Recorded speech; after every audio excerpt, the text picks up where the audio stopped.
여러분은 혹시 18년이라는 시간이 얼마나 긴지 상상할 수 있으신가요?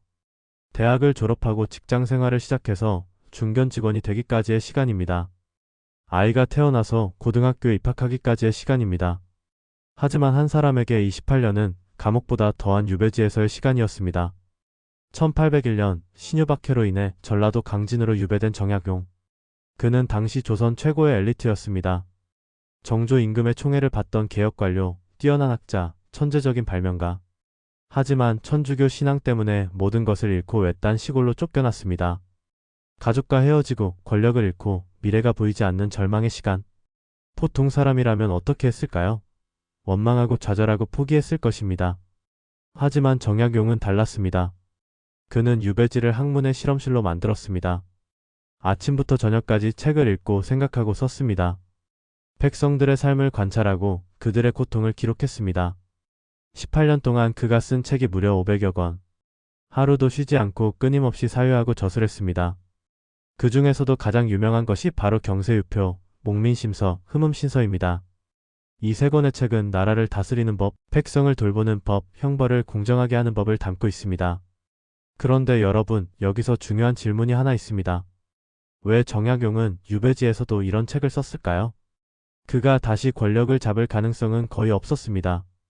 그의 책이 당장 조정에서 채택될 가능성도 없었습니다. 그럼에도 불구하고 그는 왜 이 책들을 썼을까요? 바로 여기에 정약용 실학 사상의 핵심이 있습니다. 그는 학문이 개인의 출세나 명예를 위한 것이 아니라고 믿었습니다. 학문은 반드시 세상을 이롭게 해야 한다고 생각했습니다. 백성이 굶주리고 있는데, 관리들이 부패하고 있는데, 나라가 어려움에 처해 있는데 학자가 책상 앞에 앉아서 관념적인 논쟁만 한다는 것은 죄악이라고 여겼습니다. 학문은 경세치용이어야 한다. 세상을 다스리고 백성에게 실제로 쓸모가 있어야 한다는 것. 이것이 정약용이 평생 강조한 실학의 정신입니다. 당시 조선의 주류 학문은 성리학이었습니다. 성리학은 분명 훌륭한 철학 체계였습니다. 하지만 조선 후기로 갈수록 성리학은 현실과 동떨어진 공허한 논쟁으로 변질되었습니다. 인간의 본성은 선한가 악한가? 이와 키 중 무엇이 먼저인가? 사단 칠정을 어떻게 이해할 것인가? 물론 이런 철학적 질문들도 중요합니다. 하지만 정약용의 눈에는 이런 논쟁이 너무나 허망하게 보였습니다. 왜냐하면 백성들은 당장 오늘 먹을 것이 없어서 굶주리고 있었기 때문입니다. 그는 이렇게 말했습니다.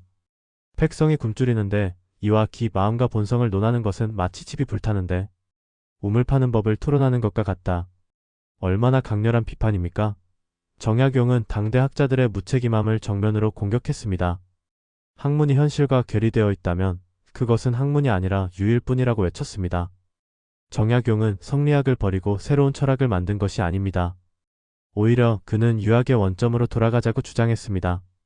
바로 공자에게로. 공자는 무엇을 가르쳤습니까? 인을예치. 이런 덕목들은 모두 구체적인 삶 속에서 실천되어야 하는 것들입니다. 공자는 추상적인 형이상학을 논한 사람이 아니었습니다. 그는 제자들에게 어떻게 살 것인가, 어떻게 다른 사람을 대할 것인가, 어떻게 나라를 다스릴 것인가를 가르쳤습니다. 정약용은 바로 이 점을 강조했습니다. 공자의 가르침은 실천을 위한 것이다. 세상을 더 나은 곳으로 만들기 위한 것이다. 그래서 정약용은 공자의 논어를 다시 해석했습니다. 성리학자들이 논어를 형이상학적으로 해석한 것과 달리 정약용은 철저하게 실천적이고 정치적인 관점에서 해석했습니다. 예를 들어봅시다. 공자는 인을 강조했습니다. 성리학자들은 인을 마음의 본체, 우주의 원리 같은 추상적인 개념으로 설명했습니다. 하지만 정약용은 달랐습니다. 인이란 사람을 사랑하는 것이다. 구체적으로 백성을 아끼고 그들의 고통을 덜어주는 것이다. 얼마나 명확합니까? 정약용에게 인은 추상적인 철학 개념이 아니라 실천해야 할 구체적인 행동이었습니다. 또 다른 예를 들어봅시다. 공자는 정명을 말했습니다. 이름을 바르게 한다는 것, 즉 명분을 바로 세운다는 뜻입니다.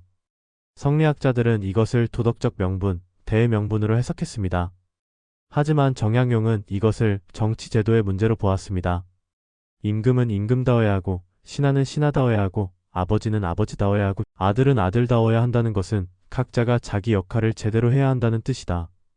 임금이 임금답지 못하면, 즉 백성을 제대로 돌보지 않으면 그는 임금이 아니라는 것입니다. 신하가 부패하면 그는 신하가 아니라는 것입니다. 이것은 매우 혁명적인 사상입니다. 왜냐하면 당시 조선은 철저한 신분제 사회였기 때문입니다. 임금은 태어나면서부터 임금이고 양반은 태어나면서부터 양반이었습니다.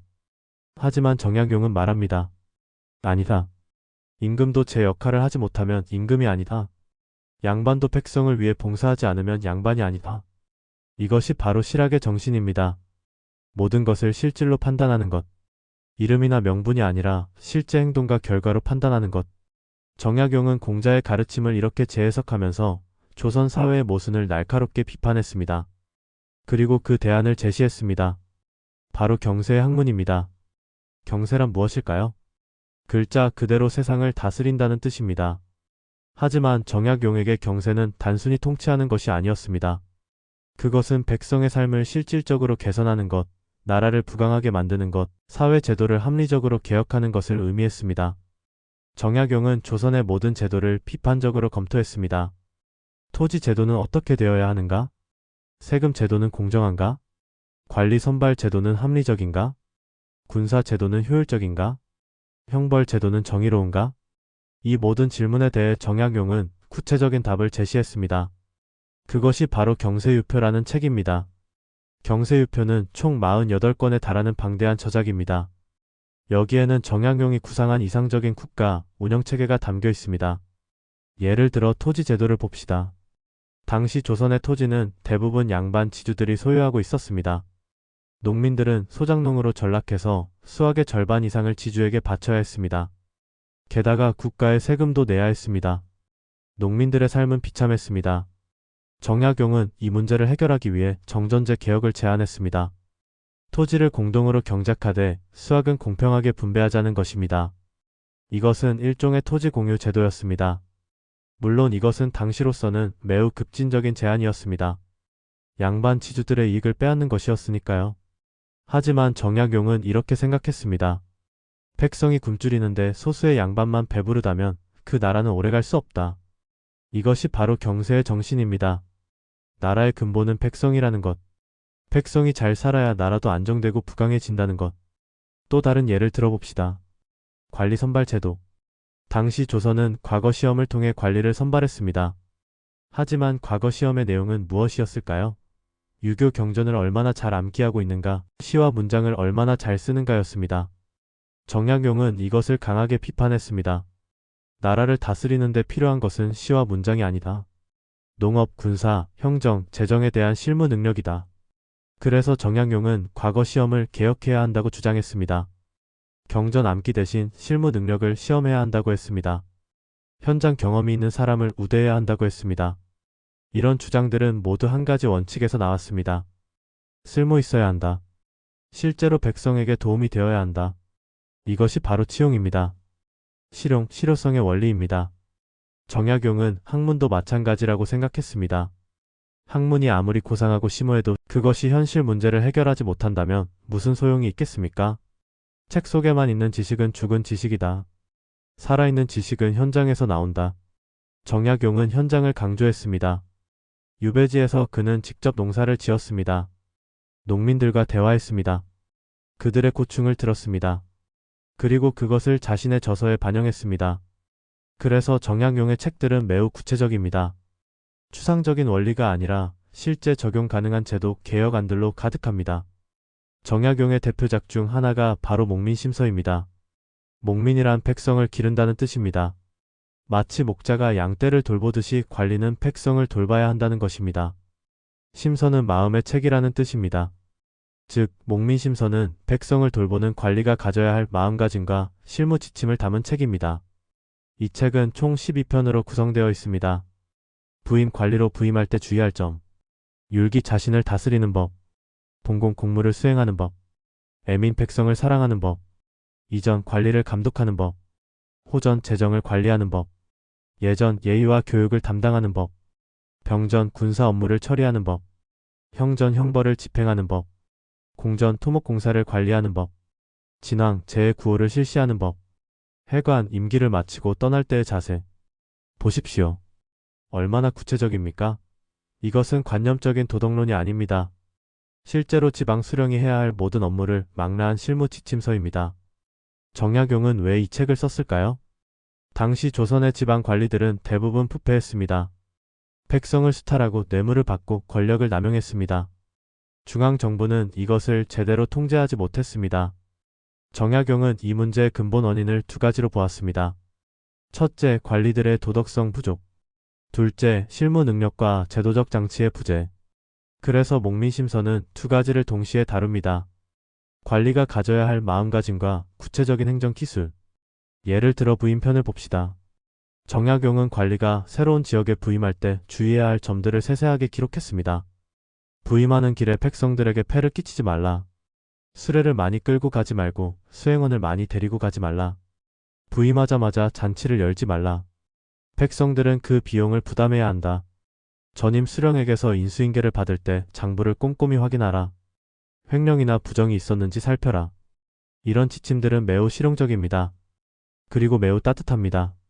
정약용은 관리가 백성을 위해 존재한다는 것을 끊임없이 강조합니다. 애민편을 봅시다. 백성을 사랑한다는 것은 말로 하는 것이 아니다. 구체적인 행동으로 보여야 한다. 백성이 억울함을 호소하면 반드시 직접 들어라. 아전들에게 맡기지 말라.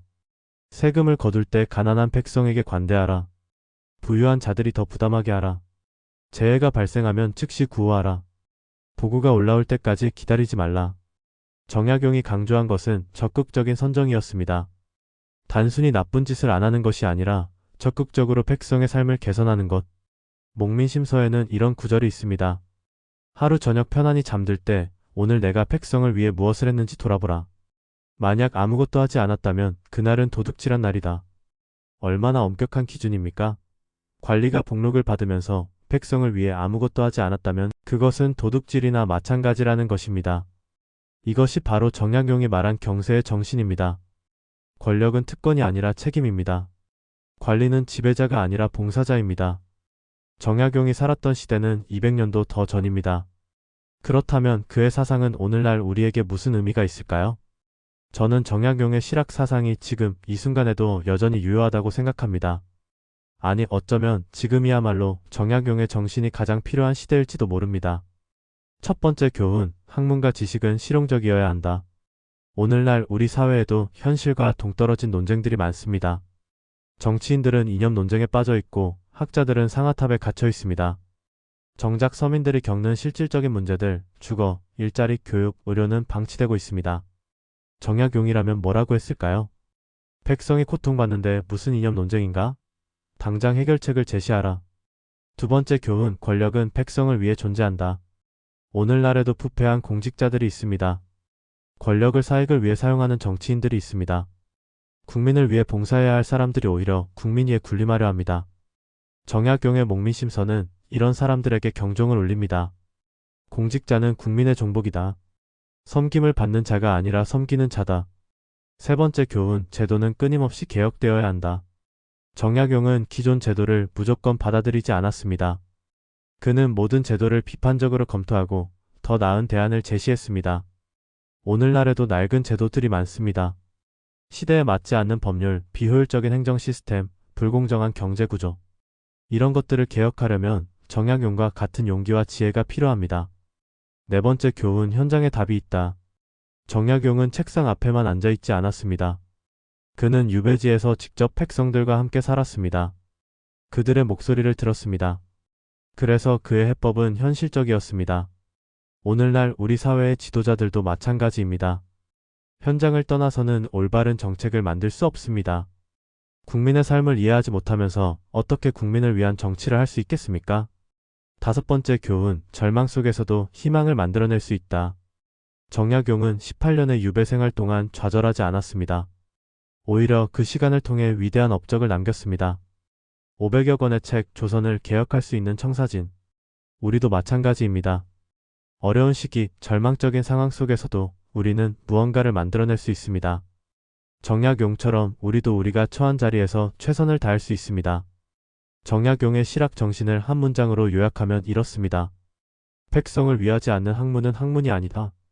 이것을 오늘날의 언어로 바꾸면 이렇게 될 것입니다. 국민을 위하지 않는 정치는 정치가 아니다. 사람을 위하지 않는 경제는 경제가 아니다. 삶을 개선하지 못하는 지식은 지식이 아니다. 정약용은 200년 전 유배지에서 외쳤습니다. 그 외침은 시간을 넘어 오늘 우리에게도 울려 퍼집니다. 세상을 바꾸고 싶은가? 그렇다면 현실을 직시하라. 백성의 고통을 외면하지 말라. 쓸모없는 논쟁을 버리고 실질적인 해법을 찾아라. 진정한 학문은 세상을 이롭게 하는 것이다. 진정한 지식은 사람을 살리는 것이다. 이것이 바로 경세치용, 정약용의 실학 정신입니다. 여러분은 오늘 무엇을 배우셨나요? 단순히 역사 속 한 인물의 이야기를 들은 것이 아닙니다. 여러분은 오늘 시대를 관통하는 지혜를 만났습니다. 정약용의 정신은 여전히 살아있습니다. 그것은 우리가 그의 정신을 실천할 때, 우리의 삶과 사회에 적용할 때 비로소 완성됩니다. 오늘부터 스스로에게 물어보세요. 내가 하는 일은 누군가에게 실질적인 도움이 되는가? 내가 배우는 지식은 세상을 더 나은 곳으로 만드는 데 쓰일 수 있는가? 나는 현장을 알고 있는가? 사람들의 진짜 목소리를 듣고 있는가? 만약 그렇다면 여러분은 이미 정약용의 제자입니다. 만약 그렇지 않다면 오늘부터 시작하면 됩니다. 정약용은 18년의 유배 끝에 풀려났지만 조정으로 돌아가지 못했습니다. 그의 개혁안은 채택되지 않았습니다. 그가 살아있을 때 조선은 변하지 않았습니다. 하지만 그의 사상은 죽지 않았습니다. 그의 책들은 후대에 전해졌습니다. 그의 정신은 개화기 개혁가들에게 영감을 주었습니다. 오늘날 우리도 그의 지혜에서 배웁니다. 진정한 승리는 당장의 성공이 아닙니다. 진정한 승리는 옳은 일을 하고 그것을 기록으로 남기고 후세에 전하는 것입니다. 정약용은 말합니다. 지금 당장 세상이 변하지 않아도 좌절하지 말라. 씨앗을 뿌려라. 언젠가 그 씨앗은 반드시 꽃을 피울 것이다. 여러분도 오늘 씨앗을 뿌리세요. 여러분의 자리에서 여러분의 방식으로 세상을 조금 더 나은 곳으로 만드는 일을 시작하세요. 그것이 바로 정약용이 우리에게 남긴 가장 큰 유산입니다. 경세치용. 세상을 다스리고 백성에게 쓸모있게 하라. 이것은 200년 전의 구호가 아닙니다. 이것은 오늘 바로 지금 우리가 실천해야 할 삶의 원칙입니다. 감사합니다.